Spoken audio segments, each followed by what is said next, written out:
அனைவருக்கும் வணக்கம். இந்த வீடியோவில் கமெண்ட்டை நீங்கள் கேட்ட கேள்விக்கான பதிலெல்லாம் இந்த வீடியோவில் பார்க்கலாம். முதல்ல நசீரா அக்பர் இவங்க என்ன கேட்டிருக்காங்க அப்படின்னா, இப்போ நடந்த மார்ச் எக்ஸாமில் 10th எழுதியிருக்கேன். ரிசல்ட் வந்த உடனே சப்ளிமெண்ட்ரி எக்ஸாம் 11th எழுத முடியுமா அப்படின்னு கேட்டிருக்கீங்க. அப்படி எழுத வாய்ப்பு இல்லை. ஏன்னா 10th முடித்தோடனே மினிமம் 1 year கேப் வேணும். அதுக்கு பிறகு தான் 11th எழுத முடியும். சரிங்களா? அடுத்தது கௌதம். இவர் என்ன கேட்டிருக்காரு அப்படின்னா, 2023 11th பாஸ் பண்ணியிருக்கேன். 2024 +2 அப்ளை பண்ணணும். ஆனால் 11th ஒரிஜினல் மார்க் ஷீட் கொடுக்கல அப்படின்னு சொல்லியிருக்கீங்க. ஒரிஜினல் மார்க் ஷீட் தரமாட்டாங்க. ஒரிஜினல் மார்க் ஷீட் எப்போ வரும் அப்படின்னா, நீங்கள் +2 எக்ஸாம் எழுதி ஃபெயிலாக இருந்தீங்கன்னா ஒருவேளை +2 உங்களுக்கு +1 +2 ரெண்டும் சேர்த்து ஒரு மார்க் ஷீட் தருவாங்க. +2 பாஸ் பண்ணிட்டீங்கன்னா +1க்கு தனி +2க்கு தனியாக மார்க் ஷீட் தருவாங்க. இப்போ மார்க் ஷீட் இருக்காது. இப்போது அப்ளை பண்ணுறதுக்கு நீங்கள் 11th ப்ரொவிஷனல் மார்க் ஷீட் இருந்தீங்களா, அதை டவுன்லோட் பண்ணி வச்சிங்க.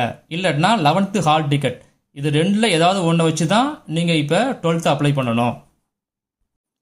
அடுத்தது கோகுல்ராஜ்.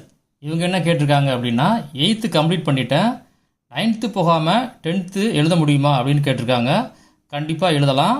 ஆனால் ஏஜ் 14.5 கண்டிப்பாக இருக்கணும். அடுத்தது பிளிசி.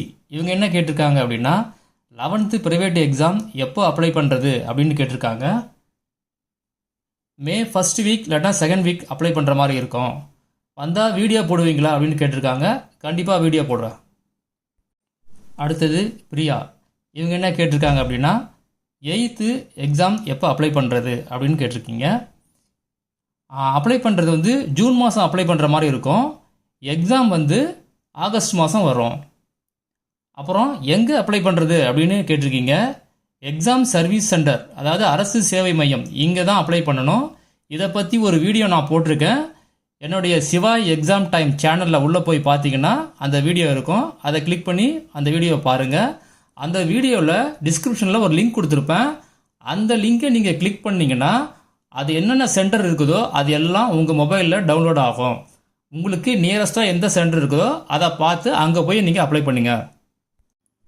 மற்ற கேள்விக்கான பதிலெல்லாம் பார்ட் 3 வீடியோவில் பார்க்கலாம். இந்த சேனலை ஃபஸ்ட் டைமாக பார்க்குறவங்க இதை சப்ஸ்கிரைப் பண்ணி பெல் ஐக்கானை கிளிக் பண்ணுங்கள். அப்போ தான் நான் போடுற வீடியோ நோட்டிஃபிகேஷன் உங்களுக்கு வரும்.